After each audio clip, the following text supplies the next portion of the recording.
It's always, oh, nice guys finish last, nice guys don't get the girl. Not true. I was a nice guy. A little less nice now, but still a nice guy. Girls like nice guys. It's maybe not the girl you want, and you're not always you don't get the girl because you're nice.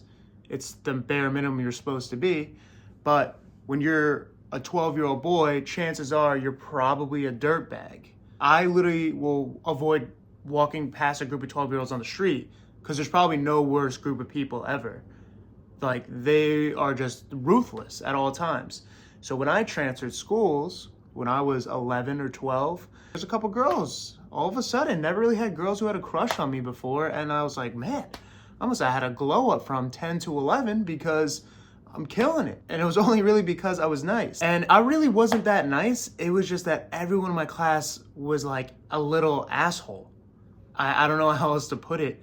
So I looked like the nicest kid ever. I was 11, I transferred schools, but then I fell victim to the middle school trope when the weird, creepy girl has a crush on you. And she really wasn't that creepy to start. She was just a nice, shy girl. And then it got progressively more creepy. And overall, I feel bad for her. But Amelia, I'm sorry. Like, you got weird. You got weird. Fast forward, we're in the 7th grade. I was always nice to Amelia, okay? And I'm not changing her name. I don't care. And then one day we had to do some group thing, or I don't know how it came about, but somehow it came out that she had a crush on me. And of course, everyone's, oh, Amelia has a crush on you. And I was like, oh, Jesus Christ. I was like, that's not who I wanted. I wanted the blonde hair girl. You're older than me. I don't want Amelia, respectfully. But, you know, I guess it's nice for someone to like you, have a crush on you, especially that age. When my face was just full of acne and I was hideous to look at. And I barely like looking in the mirror in the morning. Kind of sad. Moving on. And it wasn't that big of a deal at first. I thought, you know, it would move past it. Then people started like writing on her Facebook. We had the class list with everyone's phone numbers when they used to do that, and people were calling her house going like, hey, this is Mike, is Amelia there? I want to take you on a date. And I was like, oh, this poor girl. So I felt very bad for her. I didn't really say anything about it. I just tried to act as normal but not go out of my way to talk to her. One day, a girl I was friends with goes like, I don't know if you noticed this, but like in this one class, Amelia sits like behind you and she stares at you for about 20 minutes at a time. And I was like, ooh, okay. And I was like, a little weird. I think I'd rather have not known that. And she was like, do you want me to do something about it? And I was like, do something about it? Jesus Christ. I was like, what, are you going to beat her up? And I was like, no, it's fine. Then this girl still proceeds to just go up to her and say, hey, Amelia, stop staring at Mike in class. He doesn't like it. And of course, now she's all embarrassed. And I was like, why did you do that? You're making it worse.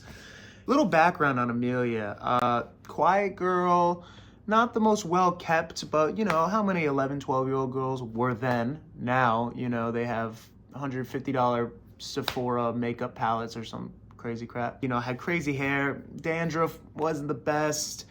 And then she also had really bad eczema on her neck, and you know, of course, nicknames happened. So, you know, it was poor girls. That's why I was always nice. Fast forward, last 2 months of school, and I'm thinking like, all right, this is gonna end. No one's brought it up in a little bit. Like it's over. And my English teacher, and this is when, you know, like the meme was like, oh, the teachers know and they like do it because they're bored. This is that. My teacher's like, yeah, I'm just gonna switch up the desk arrangements. Instead of just doing single rows, I'm gonna do a pair of rows, pair of desks, just spice things up. And who would have thought last 2 months of school, I get paired up right next to Amelia, and I go, and everyone in the class is like, oh, and I'm just like, son of a bitch. Now we're sitting next to each other. Desk it's covered in dandruff and flakiness, so that sucks. And I just try not to engage. And our last assignment of the class for that in that school in my English class was write a descriptive essay on the person sitting next to you. Yeah.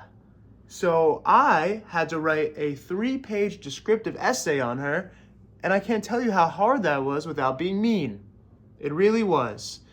And that was actually just supposed to be the warm-up exercise. That wasn't supposed to be the graded assignment. The graded assignment was, now you're going to write a descriptive essay on a person you know, someone close to you, your mom, your best friend, your brother, your grandma, because you obviously know them a lot better, and it could be a better essay objectively. Not for Amelia. Amelia decided to submit her essay on me because it was so fucking good, apparently, to my Miss Scott. And it was also so good, I know she got an A on it. And Miss Scott also put it up in the bulletin board in the hallway for the whole school to walk by, not just in her room. So for the last 2-3 weeks of school, people were walking by as I was in the hallway going like, oh, the way Mike and his ocean blue eyes, I mean, yeah, and the way his hair kind of sticks up in the back and starts to go into crazy detail. I never read the full thing, and I was like, and I'm not going to. So yeah, I thought that was the end of it. School's over now. I'm thinking, I've heard the last of Amelia. I know she lives 3 blocks away, but she's kind of like tucked away in a random street. She doesn't hang out in like with the friend group or anything. And then another girl I knew said, hey, just a heads up, I went over her house and she drew a picture of you. And I was like, oh. And she hung it up in her bathroom, like next to her mirror. And I was like, that's not true, and you're mean for making that up. Years later, I became more friends with that girl, and I was like, you're messing with me, right? She didn't actually draw a picture of me. She's like, oh no, she did. And it was actually like pretty good. So yeah, it got to a point of being borderline. I feel like it was a guy. It's cute when a girl does it, but I feel like if a guy did that past a certain age, yeah, it's kind of gross. I didn't see Amelia till maybe a little bit towards the end of freshman year of high school. And I see her with my friend. And we see her, and she's got a man. Amelia's got him. I'm like, good for you, Amelia.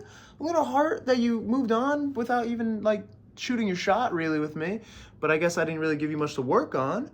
And we see her by the local Dunkin' Donuts, and my friend, Tom, just goes, Amelia, what's going on? And it's her and her boyfriend who's like maybe a foot shorter than her. And Amelia, who's usually very quiet, not that day, she turns around and looks at my friend Tom and says, fuck you, I hope you all burn in fucking hell for the rest of your fucking lives. And the boyfriend's like, and I was like, oh, Amelia. And they just walk away. And my friend Tom's like, what the hell was that? Well, yeah, you and the rest of the guys weren't that nice, so kind of deserved, but I don't know why I was lumped in there, just for standing next to you. Me and her had something. So yeah, that was the last time, and I've seen her a couple times at the supermarket, but never said what's up. So, Amelia, I hope you're doing well. Sorry things didn't work out between us. I hope you had the glow up that you deserved. And I hope you don't hate me as much as I think that you do. Bye.